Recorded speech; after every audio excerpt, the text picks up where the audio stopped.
Обзоры экономических, спортивных событий, мировые новости и главные события региона. Обо всем этом и не только расскажем в ближайший час. Начнем по традиции с новостей валютного рынка. Курс рубля к иностранной валюте, установленный Центробанком, составил за доллар 63 рубля 87 копеек. Евро 70 рублей и 83 копейки. Что касается обмена валюты в Якутске, то выгоднее всего доллар покупает Восточный банк за 63 рубля 75 копеек. Продает также Восточный банк за 64 рубля ровно. По евро в покупке лидирует Восточный банк, это 70 рублей 60 копеек. Продает выгоднее все тот же Восточный банк за 71 рубль и 3 копейки. Решение о строительстве моста через реку Лену может быть принят до конца этого года. Об этом заявил глава республики Айсен Николаев. Проект сооружения уже получил поддержку профильных ведомств и правительства. По словам главы Якутии, проект является одним из базовых в национальной программе развития Дальнего Востока до 2025 года, которая должна быть подписана президентом России Владимиром Путиным. Как рассказал Айсен Николаев, это будет автомобильный мост. Железнодорожная часть проектом не предусматривается. По планам, мост должен соединить обширную территорию Западной Якутии со всей страной.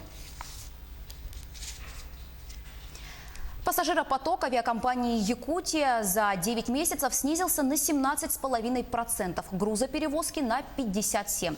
Такие данные приводит Росавиация. Так, за первые 9 месяцев этого года авиакомпания «Якутия» перевезла 561 тысячу пассажиров, тогда как за аналогичный период прошлого года 680 тысяч. Перевозка грузов за январь-сентябрь на 56,9% меньше года ранее. Проблемы и перспективы лесного хозяйства в Якутии стали центральной темой второго промышленного форума, который прошел в Якутске. Участие в нем приняли специалисты в области лесного хозяйства, ученые, а также предприниматели, занимающиеся инновационными технологиями для переработки. Какие проблемы сегодня испытывает лесное хозяйство Якутии? Детали узнавал Дмитрий Тымыров. Дима, я тебя приветствую. Ждем от тебя всех подробностей. Добрый день, Анастасия. Не секрет, что лесное хозяйство Якутии переживает не самые лучшие времена. Сегодня проблемы есть практически во всех отраслях лесного хозяйства. В первую очередь, это, конечно, вопросы состояния лесов в республике, которые являются самыми крупными по своим масштабам.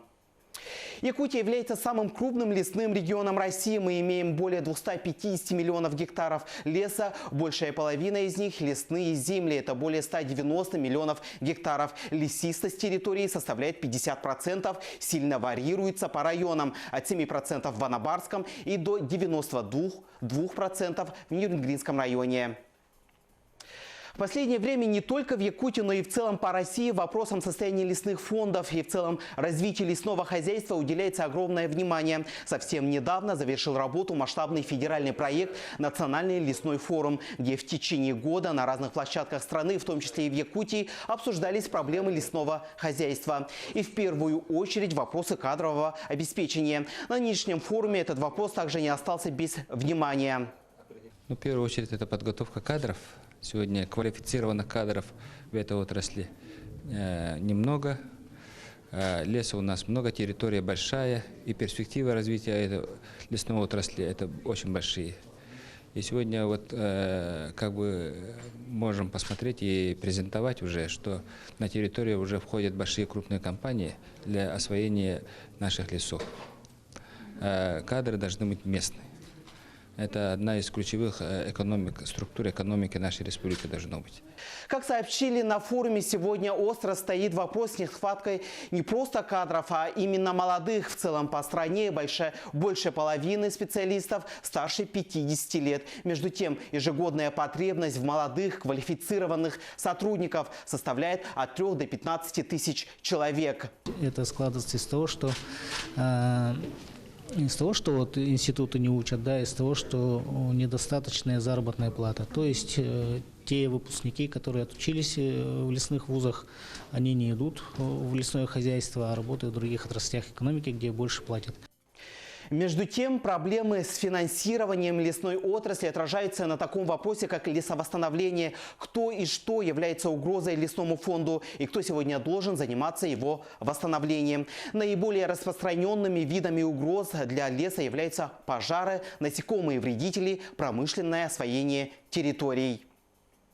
Напомню, в начале года претерпел изменение лесной кодекс, согласно которому теперь появился термин «компенсационное лесовосстановление». Согласно ему, теперь крупные промышленные компании и в целом арендаторы лесных участков должны восстанавливать лес после вырубки своими силами.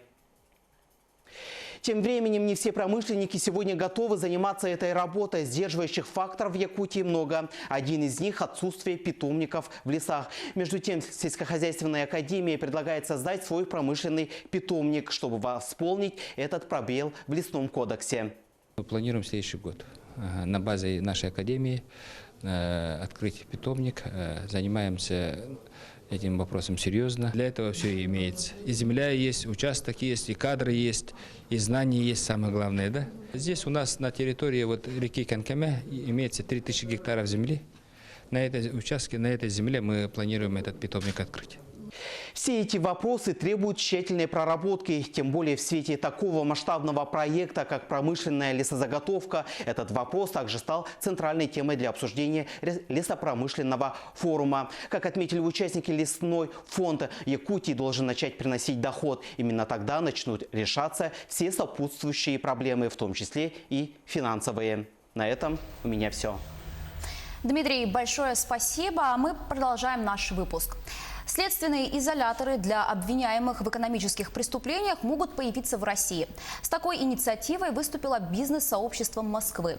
Подробнее в экономическом обзоре расскажет мой коллега Иван Лазаренко. Иван, я тебя приветствую. А в чем причина такого странного, на первый взгляд, предложения? Анастасия, приветствую. Все очень просто. Дело в том, что некоторые неудачные предприниматели, назовем их так, посчастливилось которым побывать в обычных следственных изоляторах, очень сильно жалуются на плохие условия содержания, питания и медицинское обслуживание. Это новости экономики, в студии Иван Лазаренко. Бизнесмены предложили построить СИЗО для самих себя. На таком предложении столичного бизнес-сообщества рассказала уполномоченный по защите прав предпринимателей Москвы Татьяна Минеева. Таким образом, в Москве могут появиться первые частные следственные изоляторы, в которых будут содержать граждан, обвиняемых по предпринимательским статьям. Причиной для такой инициативы стали сложные условия пребывания в СИЗО, на которые пожаловались предприниматели. Их беспокоит питание, медицинское обслуживание, санитарные условия и другие вопросы. Не исключается, что в частных СИЗО можно содержать всех, кто обвиняется в ненасильственных преступлениях. В противном случае общество будет воспринимать такие учреждения негативно, как удобную гостиницу для богатых. В ходе последней прямой линии президент России Владимир Путин признал, что российских бизнесменов необоснованно часто отправляют в СИЗО и предложил судьям подумать об избрании другой меры пресечения. Глава государства напомнил, что существует подписка о невыезде, домашний арест и залог. Правительство дало положительный отзыв на законопроект о создании общероссийской системы интернет-трансляции телеканалов первого и второго мультиплекса. В ближайшее время поправки рассмотрит Думский комитет по информационной политике, информационным технологиям и связи. Если закон будет принят, это позволит создать единую технологическую платформу для доставки телевизионного сигнала с использованием новейших сетевых технологий, что позволит существенно улучшить качество телевизионных трансляций. Планируется, что централизованное управление контентом рекламных пауз позволит оградить граждан от противоправной рекламы и незаконных эфирных врезок. Необходимость систематизировать трансляцию российских телеканалов в интернете назрела в связи с увеличением их интернет-аудитории. В этом году принят новый закон о компенсационном лесовосстановлении, который обязывает восстанавливать лес не только при заготовке древесины, но и при строительстве дорог, трубопроводов или линий электропередачи, а также освоении земель. Для этих целей в Якутии в следующем году будет создан промышленный лесной питомник. С помощью питомника крупные промышленные компании начнут за свой счет восстанавливать леса. Если они осваивают земли и рубят зеленое богатство, то по закону должны обязательно провести рекультивацию. Сейчас якутская Якутская государственная сельхозакадемия ведет работу по составлению соглашений с такими компаниями. Отмечается, что намного лучше, когда лес восстанавливается самостоятельно. В ЕГСХ отметили, что данный процесс идет намного медленнее, поэтому, вооружившись научными знаниями и производством, Якутия должна заниматься восстановлением леса в промышленных масштабах. 9-я межрегиональная специализированная выставка «Саха-Промэкспо 2019. Недра Якутии. Спецтехника, экология, газификация» пройдет в столице республики. Это ежегодное мероприятие собирает под одной крышей ведущие предприятия промышленности и связи. Выставка будет интересна профессионалам отрасли, студентам профильных учебных учреждений, горожанам и гостям столицы. Каждый найдет для себя много полезной информации и может из первых уст узнать и увидеть новинки отрасли, новые материалы и оборудование. В эти минуты проходит пресс-конференция участников выставки, где находится мой коллега Сергей Михедов. И он сейчас на прямой связи с нашей студией. Сергей, я тебя приветствую. Расскажи, что это за выставка и что на ней будет представлено, где она будет проходить и когда желающие смогут ее посетить. Да, Иван, привет. Прямо сейчас мы находимся в Республиканском медиацентре. И здесь буквально несколько минут назад завершилась пресс-конференция, где организаторы выставки «Саха-Промэкспо 2019» рассказали об особенностях этого мероприятия. Ну что ж, хочу сразу отметить, что эта выставка будет посвящена 95-летнему юбилею золотодобывающей промышленности Якутии. В этом году к нам в столицу нашего региона приедут представители из 17 регионов нашей страны, и более 50 организаций примут участие в этой выставке. И прямо сейчас к нашему разговору присоединяется Владимир Членов, президент торгово-промышленной палаты. Владимир Михайлович, расскажите, пожалуйста, об особенностях выставки «Саха-Промэкспо» этого года. Ну, особенности вы уже назвали. Это прекрасный такой юбилей, 95 лет. Мы добыли более 2500 тонн золота за все это время. Вот. И наше золото продолжает быть востребованным, и рост этого производства у нас растет. А этому будет посвящена отдельная конференция, где мы обсудим все вопросы, и как успехи, так и проблемы, которые существуют сегодня в технологиях, привлечении дополнительных ресурсов, оформлении документов и многое другое. Но это одна тема. Ну, мы проводим Саха-Промэкспо. Дело в том, что если мы с вами, вот, не зная нашу республику, зайдем в любую энциклопедию, Википедию, то мы узнаем, что Республика Саха-Якутия – это горнодобывающая республика, то есть промышленная республика. И поэтому, естественно, на этой выставке будет показано все, что республика и богата. У нас и уголь, и нефтегаз, и сурьма. Я не буду перечислять те богатства, которые уже извлекаются из наших недр и становятся нашим достоянием. И вот на этой выставке будут показаны определенные наши успехи. И главное, что те, кто к нам приедет, они покажут новые технологии, новые способы разработки наших месторождений. Дело в том, что в ходе самой выставки будет очень много презентаций этих компаний. Ну, допустим, одна из них, у нас ведь формируется новая отрасль промышленности, судостроительная, и к нам прилетает 5 крупных бизнес-компаний из Нижнего Новгорода, судостроительные. Это будет отдельный пласт наших обсуждений, работы и подписания документов вместе с Жатайским судостроительным заводом. Это одно направление. Теперь любое месторождение находится далеко от города Якутска и от других центров. И поэтому доступность транспортная, прежде всего, это одна из главных проблем. И к нам прилетают новые совершенно компании, в том числе «Крылья Арктики» из Самары, которые нам будут демонстрировать новые совершенно виды самолетов на поплавках, амфибии. Кроме того, с Владивостока именно то, что мы ждем давно уже, и кранопланы, аэросани, это все для отраслей промышленности. Ну и другое, ведь все это нужно увязать в один какой-то общий, как бы сказать, смысл доступности, будет логистика рассмотрена. Ну что еще? Ведь в промышленности очень много аспектов. Значит, это и охрана труда, это прежде всего, экология. И все это будет рассмотрено. И я бы хотел вот привлечь внимание к этой выставке.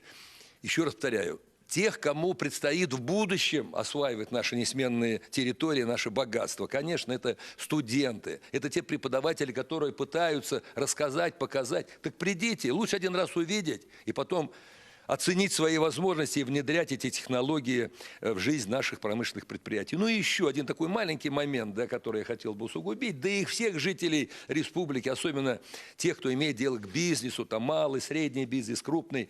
Вы знаете, в последнее время Владимир Владимирович Путин, да и то наше все общество обеспокоено вот этой коррупцией. Коррупцией, да? Мы хотим провести в эти дни такую акцию патриотическую «Барометр коррупции», где нужно проголосовать, поставить свои лайки по вопросам, которые мы будем вам предъявлять. И мы должны оценить все-таки, насколько наше общество готово к тому, чтобы достичь нулевой толерантности, мы говорим. Надо каким-то образом это зло у нас выкорчевывать из нашей жизни. Это тоже будет один из аспектов работы. Ну, это так сказать. Ну, вот такие примерно вопросы и еще многие мы рассмотрим в ходе работы нашей выставки. Приглашаю всех, не пожалеете. Владимир Михайлович, спасибо большое за исчерпывающий комментарий. Ну, а я от себя еще добавлю, что выставка открывается завтра. Она у нас пройдет в спорткомплексе 50 лет Победы. Завтра она откроется, а закроется уже послезавтра. Поэтому рекомендую всем нашим зрителям непременно ее посетить. Иван? Сергей, я тебя благодарю. Напомню, на прямой связи с нашей студией был корреспондент Сергей Михедов. И к другим темам. За 9 месяцев текущего года Дальневосточным главным управлением Банка России на финансовом рынке Якутии было выявлено 17 субъектов с признаками нелегальной деятельности. Основную часть составляют так называемые черные кредиторы, это 15 компаний. По количеству выявленных нелегальных кредиторов Якутия и Хабаровский край занимают второе место на Дальнем Востоке после Приморского края. В большинстве случаев лжекредиторы маскировались под микрофинансовые организации, которые либо никогда не состояли в государственном реестре, либо были исключены из него, но продолжали свою деятельность уже незаконно. Они вводили людей в заблуждение, неправомерно используя в своем наименовании словосочетание «микрофинансовая компания» или «микрокредитная компания», что является грубым нарушением законодательства. Информацию о мошенниках Дальневосточное главное управление Банка России передало в правоохранительные органы. Также в республике была выявлена одна организация с признаками финансовой пирамиды и один нелегальный брокер. Чтобы не стать жертвой мошенников при обращении в финансовую организацию, нужно убедиться в наличии у нее необходимого разрешения, лицензии на предоставление конкретного вида финансовой услуги. Это можно сделать на сайте Банка России, в справочнике по кредитным организациям или в справочнике по участникам финансового рынка. Это непременные и обязательные условия при обращении практически в любую финансовую организацию, кроме, может быть, самых известных. На этом у меня пока все. Оставайтесь в курсе экономических событий на Якутия-24. Анастасия, у меня пока все. Актуальная информация из мира экономики обязательно прозвучит в следующих выпусках. Спасибо. Иван, будем ждать. Большое спасибо. Об экономической ситуации в стране нам рассказал Иван Лазаренко.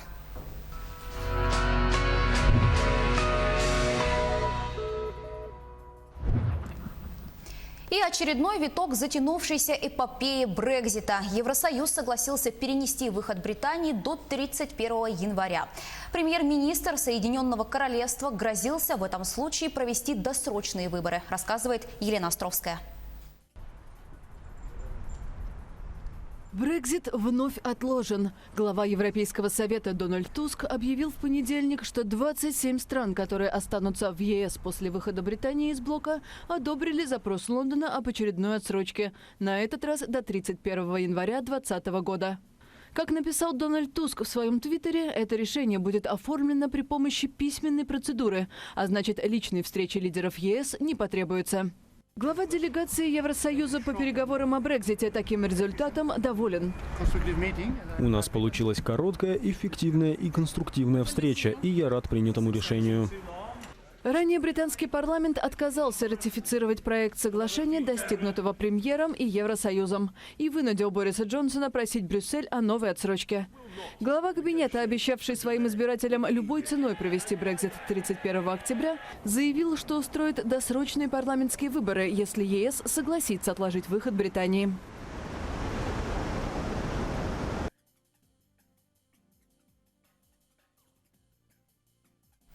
Двухлетний мальчик провалился в буровую скважину на юге Индии. Спасатели несколько суток пытались вызволить ребенка. Все подробности далее. Четвертый день индийские спасатели борются за жизнь двухлетнего Суджита Уилсона. Мальчик упал в 180-метровую буровую скважину в пятницу, когда играл с другими детьми возле своего дома. Инцидент произошел в деревне Тричи в южном штате Тамил-Наду. Как сообщили местные издания, ребенок провалился вниз на 10 метров, но впоследствии сполз еще на 20. Спасательная операция идет непрерывно. В метре от скважины сотрудники экстренных служб бурят второй колодец, чтобы пробиться к мальчику. За состоянием Суджита постоянно следят при помощи камеры, говорит представитель местной администрации. Я смотрел на него и вечером, и утром. Наша команда полагает, что он в стабильном состоянии.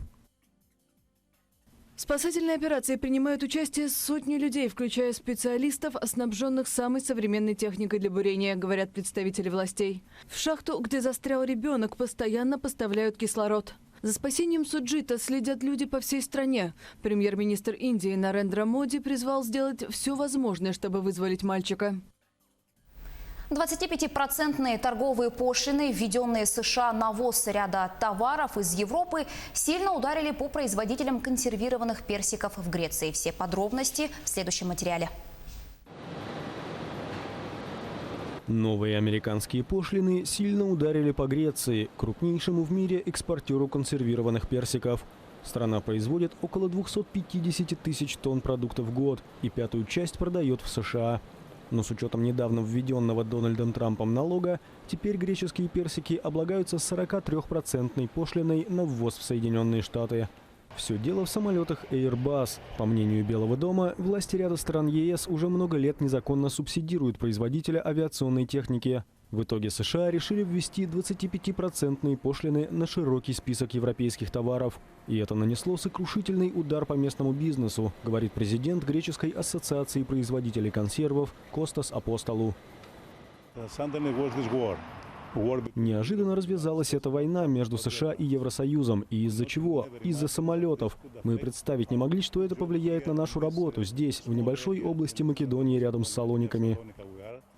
Теперь американские клиенты либо отменяют заказы из Греции, либо отказываются платить новые налоги. Местные производители говорят, что уже потеряли почти $50 миллионов доходов. И это настоящая трагедия для одного из беднейших регионов Греции, где безработица составляет 20%. В Абу-Даби представили натуральную жемчужину, обнаруженную 2 года назад при раскопках неолитической деревни. Драгоценность возрастом почти 8 тысяч лет, старейшая из известных науки, рассказывает Артем Сторонов. Драгоценность возрастом почти 8 тысяч лет. Старейшая в мире натуральная жемчужина была представлена в воскресенье в Абу-Даби. По словам специалистов, ее нашли в 2017 году в ходе раскопок на острове Маравах в Персидском заливе, недалеко от побережья Объединенных Арабских Эмиратов. Жемчужина была обнаружена на территории археологического объекта эпохи неолита, в слое которой датируется между 5800 и 5600 годом до нашей эры. Представитель Департамента культуры и туризма Абу-Даби Питер МакГи объяснил, почему ее решили показать публике только сейчас. При любом крупном археологическом открытии нужно быть абсолютно уверенным в интерпретации фактов, которые ты собираешься представить публике. Мы провели дополнительные раскопки и сделали серию научных исследований почвы в комнате, где была найдена жемчужина, чтобы убедиться, что ее возраст установлен правильно. По словам археологов, эта драгоценность – древнейшая из известных науке свидетельств существования ловцов жемчуга. Она вошла в коллекцию Национального музея шейха Зайда. Но в ближайшие 4 месяца экспонат можно будет увидеть в Лувре Абу-Даби в рамках выставки «10 тысяч лет роскоши». Это были мировые новости на Якутии 24.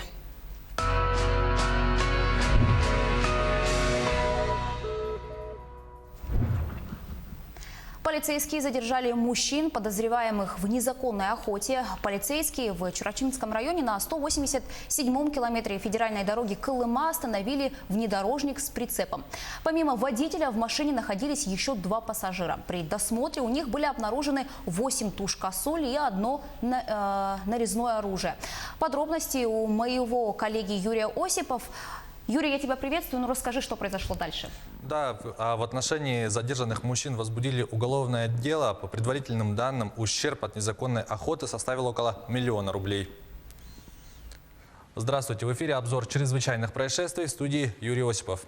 Житель Тампонского района угрожал убийством дочери. По сообщению прокуратуры, в его отношении возбудили уголовное дело. Прокуратура района провела проверку на основании информации, поступившей из больницы. Установлено, что мужчина в сентябре избил свою дочь, при этом пытался ее задушить. Девочка расценила это как реальную угрозу своей жизни. Ребенку оказана надлежащая медицинская помощь. Прокуратура района направила материалы проверки в следственный орган для решения вопроса об уголовном преследовании. В настоящее время по уголовному делу проводится следствие. В связи с угрозой жизни и здоровью ребенка ее забрали из семьи, а мужчину ограничили в родительских правах.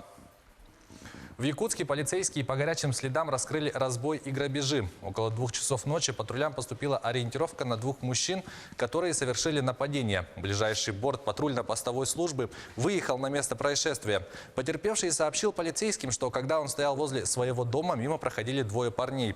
Неожиданно прохожие развернулись и подбежали к нему. Один из парней ударил потерпевшего, второй в это время вытащил пистолет и ударил мужчину рукояткой. Затем они угрозами отобрали у потерпевшего сотовый телефон. Автопатруль заметил схожих по описанию мужчин на другой улице и задержал. Мужчина опознал их.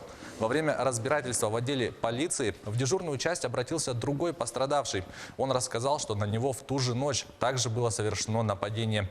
Злоумышленников, как и в первом случае, было 2. Они избили мужчину и отобрали рюкзак, в котором находились личные вещи. Он также узнал задержанных. В их отношении возбудили уголовные дела. Полицейские задержали подозреваемых в серии грабежей и угонов при попытке скрыться за пределы республики. Оперативники уголовного розыска Хангаласского района задержали 2 подозреваемых в совершении серии краж из магазинов и угонов машин на территории района. Полицейские настигли подозреваемых на территории Алекминского района, где они планировали достать машину и через Ленский район скрыться за пределами республики. На прошлой неделе в полицию стали поступать сообщения от жителей разных населенных пунктов Хангаласского улуса о совершенных кражах из магазинов, а также угонах.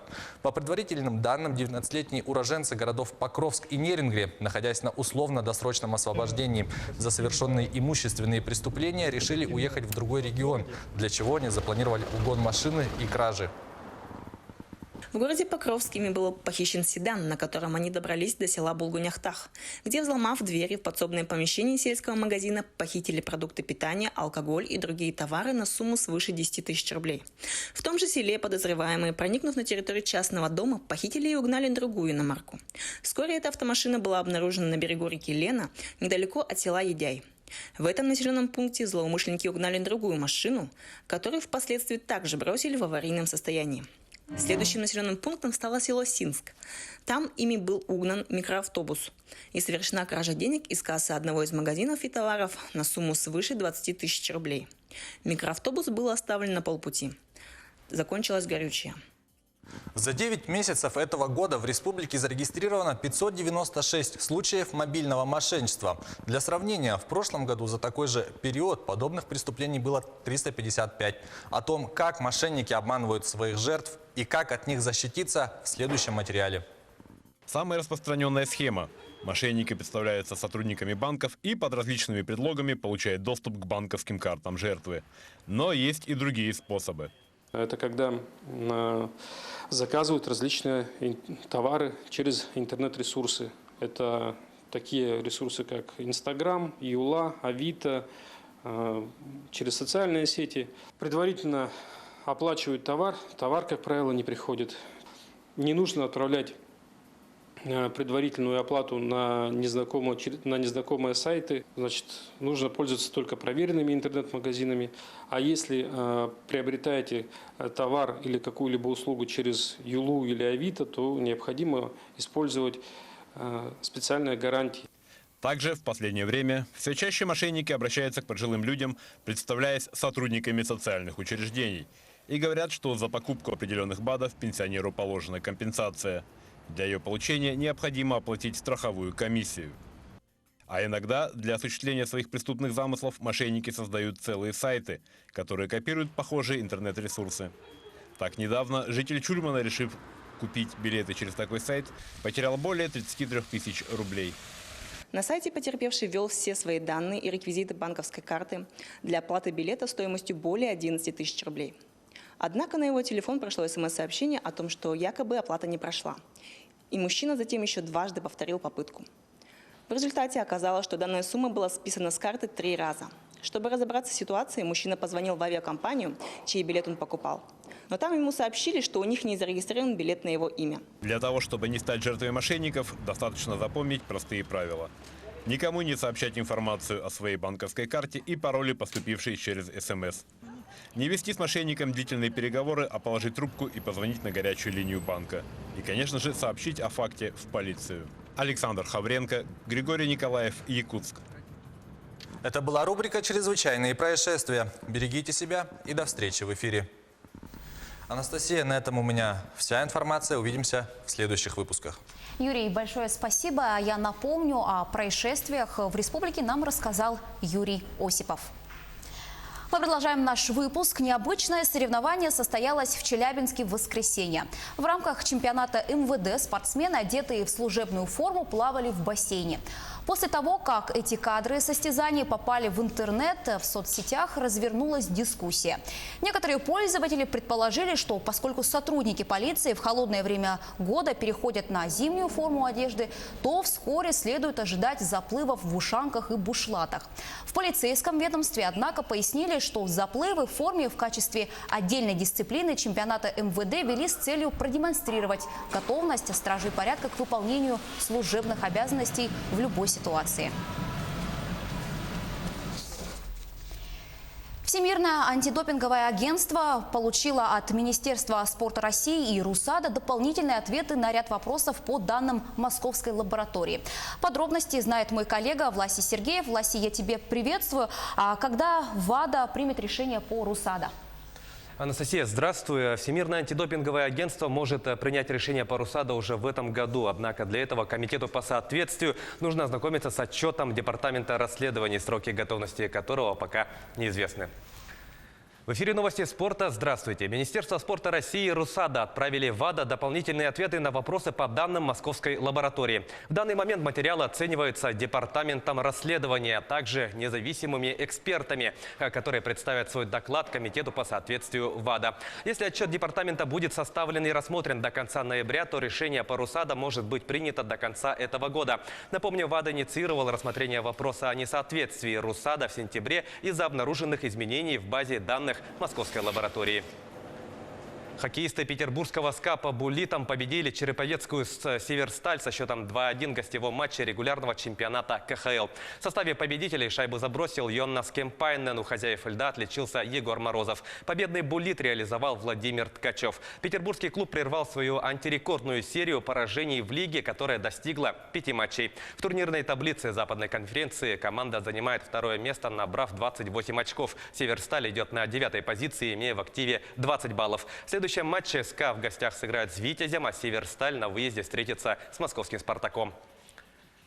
Защитник Андрей Марков подписал контракт с ярославским хоккейным клубом «Локомотив». Соглашение рассчитано до конца нынешнего сезона. Последним клубом 40-летнего Маркова был казанский «Акбарс», за который он провел 49 матчей, забросил 2 шайбы и сделал 12 результативных передач. Ранее он выступал за Воскресенский «Химик», московское «Динамо», подмосковный «Витязь», а также клуб Национальной хоккейной лиги «Монреаль». В составе «Динамовцев» Марков дважды становился чемпионом России, а с «Акбарсом» выигрывал Кубок Гагарина. Играя за сборную России, он становился чемпионом мира. Также в его активе 2 бронзовые медали мирового первенства. Российский нападающий клуба Национальной хоккейной лиги Сент-Луис Владимир Тарасенко выбыл на 5 месяцев из-за травмы плеча. Повреждение россиянин получил в домашнем матче против Лос-Анджелеса, который прошел в пятницу. Тарасенко вступил в борьбу с защитником гостей Шоном Уокером, после чего покинул лед и не смог продолжить встречу. Ожидается, что нападающий будет прооперирован сегодня. В текущем сезоне НХЛ Тарасенко принял участие в 10 матчах, в которых забросил 3 шайбы и сделал 7 ассистов. До встречи с Лос-Анджелесом он имел 5-матчевую серию игр с набранными очками. Российский футбольный союз в понедельник подал заявку на проведение матча за Суперкубок УЕФА на стадионе «Казань-Арена» в 2022 или 2023 году. Список городов, которые будут конкурировать со столицей Татарстана, будет опубликован пресс-службой УЕФА после получения заявочных документов от всех ассоциаций, заинтересованных в организации этой игры. Напомню, в матче за Суперкубок УЕФА играют победители Лиги чемпионов и Лиги Европы прошедшего сезона. С 1998 по 2012 год Суперкубок проходил в Монако. с 2013 года встречи проводятся на различных стадионах Европы. Однако Россия еще ни разу не принимала матчи этого турнира. Юношеская сборная России со счетом 0-1 проиграла команде Румынии в гостевом матче отборочного турнира чемпионата Европы. Единственный гол на 68-й минуте встречи забил нападающий румынской команды Андрей Пандели. В составе россиян полный матч провел воспитанник якутского «Пульса» Артем Соколов, ныне выступающий за московское Чертаново. Якутянин принял участие в нескольких опасных атаках, однако результативными действиями не отметился. Всего на счету Соколова 23 игры за юношескую сборную России, в которых он забил 8 голов и сделал одну результативную передачу. Стали известны все участники четвертьфинала Кубка главы города Якутска по мини-футболу. На этих выходных в зале ДЮСШ номер 4 состоялись матчи 1/8 финала турнира. Де Юре со счетом 4-1 обыграл Цементник, Ирбис-99 победил Арктику Якутию 1-0. Союзавто оказался сильнее Монолита 6-3. Дубль Де Юре в серии пенальти выиграл у Райдера. Полярник одержал верх над Фортуной 5-2. В противостоянии университетских команд победу праздновал основной состав 13-3. Действующий победитель турнира Барс выиграл у Мюрю со счетом 4-3 и Ирбис-2 победил Карат 4-1. Пары четвертьфинала выглядят следующим образом. Де Юре встретится с Ирбисом-99, Полярник сыграет с Университетом, Союзавто сойдется с Де Юре-2 и Барс встретится с дублем Ирбиса. Все встречи 1/4 финала турнира пройдут 2 ноября в зале ДЮСШ номер 4. Финальный же матч Кубка главы состоится 4 числа во Дворце спорта 50 лет Победы. К этому часу это все спортивные новости. Мы продолжаем следить за событиями в жизни российского и мирового спорта. Анастасия, вам слово. Власий, большое спасибо. Я напомню, что это был наш спортивный обозреватель Власий Сергеев.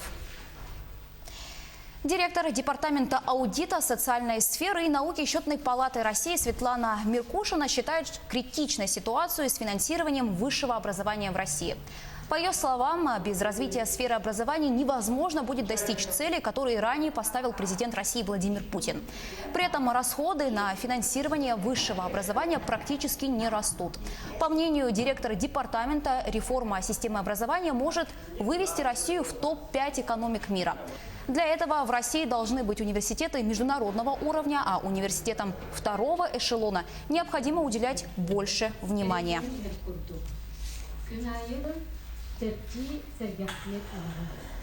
В Екатеринбурге продолжаются соревнования профессионального мастерства среди сотрудников промпредприятий. 6-й национальный чемпионат сквозных рабочих профессий высокотехнологичных отраслей промышленности по методике World Skills High Tech проходит при поддержке Министерства промышленности и торговли России, а также правительства Свердловской области и ведущих российских корпораций и предприятий.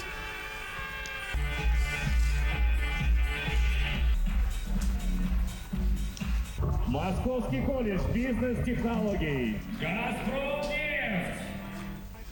Выявить рак молочной железы на ранней стадии и факторы риска хронических заболеваний.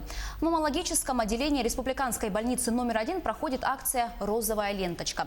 На месте работает моя коллега Саргалана Федорова. Саргалана, я тебя приветствую. Много ли желающих обследоваться? Приветствую, Анастасия. Здесь с 9 утра проходит бесплатный осмотр. Когда лучше проходить обследование? Что делать, если обнаружили какие-то патологии? У женщин вопросов много. Они получают консультацию маммолога, проходят диагностику, а затем их отправляют на УЗИ или маммографию. Эта акция проходит ежегодно по всей России. Якутия включилась в это движение 7 лет назад. И за это время обследования прошли более 1000 женщин. И каждый год врачи обнаруживают по 1-2 случая рака молочной железы. Ранняя диагностика предупреждает возникновение тяжелой патологии и способствует профилактике этого заболевания. И подробнее об этом нам расскажет заведующая отделением Любовь Никифоровна Коростелева. Любовь, здравствуйте. Расскажите, пожалуйста, какие бывают патологии и вообще почему важно проходить обследование? Добрый день. Мы проводим акцию ежегодно. Дни открытых дверей посвящено ранней диагностике рака молочной железы. И самым распространенным заболеванием является дисгормональное доброкачественное изменение в молочных железах. Но, к сожалению, каждый год мы находим около 2-3 случаев и рака молочной железы, и доброкачественные новообразования молочной железы также встречаются. А вообще больница какую работу ведет по профилактике этого заболевания? Ну, профилактика заболевания, это и есть вот та акция, которую мы проводим, это и есть профилактика и ранняя диагностика заболевания. Надо сказать, что женщины должны сами обращать внимание на свое здоровье, потому что их желание, их стремление быть здоровыми приводит на консультацию и к нам, к онкологам, маммологам, и к другим специалистам, потому что каждый сам персонально должен беспокоиться о своем здоровье. А мы помогаем. В случае обнаружения какой-либо патологии проводим диагностику и уточняющую диагностику для того, чтобы женщины от нас ушли, получив полную картину состояния молочных желез. Спасибо, Любовь Никифоровна. Акция продлится еще 2 дня, но, к сожалению, запись уже завершилась. Об акции было объявлено месяц назад, и те, кто не успели записаться, могут пройти обследование здесь по направлению. Анастасия. Саргалана, большое спасибо. Я напомню, что на прямой связи со студией была наш корреспондент Саргалана Федорова. Предотвратить грипп и простуду даже в осенне-зимний период также возможно. Помогает самый действенный способ – прививка. Руководители предприятий стараются обезопасить свои коллективы, создавая все условия для проведения прививочных кампаний. Практика показала, что вакцинация позволяет сократить количество больничных листов. Как прививочная кампания проходит в Ленском районе, расскажет Марина Крутихина. На предприятиях акционерной компании «Алроса» началась ежегодная вакцинация сотрудников от гриппа. В частности, в Ленском отделении управления материально-технического снабжения. Она проходит уже много лет подряд. Соответственно, я тоже делаю прививочку перед, скажем так, сезоном повышения риска вот этих разных респираторных заболеваний. Ну и советую всем нашим работникам, как по Ленской площадке, так и работникам акционерной компании «Алроса», конечно, проходить эту, скажем, обязательную процедуру. Сделать бесплатную прививку может любой сотрудник компании. Всего на здравпунктах Ленской площадки с начала вакцинации привилось более 350 человек. В это число вошли работники акционерной компании и сторонних организаций. Компания «Алроса» заинтересована в иммунопрофилактике, в профилактике вирусных инфекций, в том числе и такой опасной инфекции, как гриппа. И созданы для вакцинации все условия для работников без отрыва от производства. Каждый работник компании «Алроса» может прийти в здравпункт со своего предприятия и получить квалифицированную консультацию и привиться против гриппа. 19 тысяч человек будут привиты по всему Ленскому району по плану этого года. Из них взрослых 11 650 человек и 7 350 детей. На текущий момент вакцинировано 82%. Это 15 717 человек. В этом году используется отечественная вакцина Совигрипп, рекомендована Минздравом как одна из наиболее очищенных и гипоаллергенных вакцин. В состав входит вещество совидон, которое повышает иммунный статус человека, а также связывает и выводит токсины из организма. Я призываю всех жителей вакцинироваться против гриппа, тем самым защитить себя и своих окружающих. По всему Ленскому району планируется привить 95% населения. До завершения кампании к 1 ноября осталось привить 3282 человека. Марина Крутихина, Олег Соснин, телеканал «Алмазный край». Гололед таит опасности для пешеходов и для водителей на каждом шагу. В межсезонье возрастает травматизм и увеличивается число аварий. На прямой связи моя коллега Татьяна Вахнина из Алдана. Татьяна, приветствую. Помнят ли о безопасности жители? Анастасия, привет! Октябрь в Алдане выдался теплым. Столбики термометров показывают около нулевые температуры, а в середине месяца минус и вовсе менялся на плюс. Сейчас в городе ясно, а периодически падающий снежок только располагает к прогулкам. Осеннее тепло, однако, коварно. Подтаивающий днем снег за ночь кое-где превращает дороги в каток. В период оттепели, снегопадов и гололеда риск возникновения аварийных ситуаций увеличивается многократно как на городских магистралях, так и на межпоселенческих трассах. Возрастает и травматизм. Переломы, вывихи, ушибы – эти диагнозы не редкость. Тротуаров нет. У нас же все, начальство ездит на машинах, поэтому и падаешь, и все, что хочешь. Поэтому... Татьяна, безопасность как-то соблюдаете? Ну как, по краю ходим, стараемся, а там уже как получится.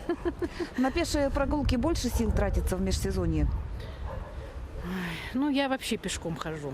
Ну, как бы машина есть, но я такая, что я пешком хожу больше. Вот что говорят жители нашего города. Наша безопасность прежде всего в наших руках. И помнить об опасностях, как расстилающихся под ногами, так и нависающих над головой, стоит помнить и водителям, и пешеходам. Настя. Татьяна, большое спасибо. Я напомню, что с нами была наша коллега Татьяна Вахнина. Один из наиболее эффективных способов уберечь себя от гриппа и простуды – теплее одеваться в это время года. К слову, самое время рассказать о погоде в крупных городах Якутии. В Алдании сейчас минус 5 градусов, ветер 3 метра в секунду, давление 692 миллиметра ртутного столба, переменная облачность. За окнами Линчан прямо сейчас 14 градусов, со знаком минусом в городе по-прежнему облачно. Ветер в порывах до 4 метров в секунду. А в соседнем Мирном минус 9 градусов, ветер 3 метра в секунду, давление 717 миллиметров ртутного столба. Сегодня, по прогнозам синоптиков, в городе осадков в виде снега не ожидается. На юге Якутии в Нерюнгри минус 6 по Цельсию. Переменная облачность, ветер дует со скоростью 3 метра в секунду. И в столице региона, городе Якутске, сейчас за окном минус 6 градусов, ветер переменный 1 метр в секунду, облачно. Временами будет идти снег. К этой минуте у меня пока вся информация. Наши корреспонденты продолжают следить за развитием событий не только в республике, но и за ее пределами. Оставайтесь на нашем телеканале.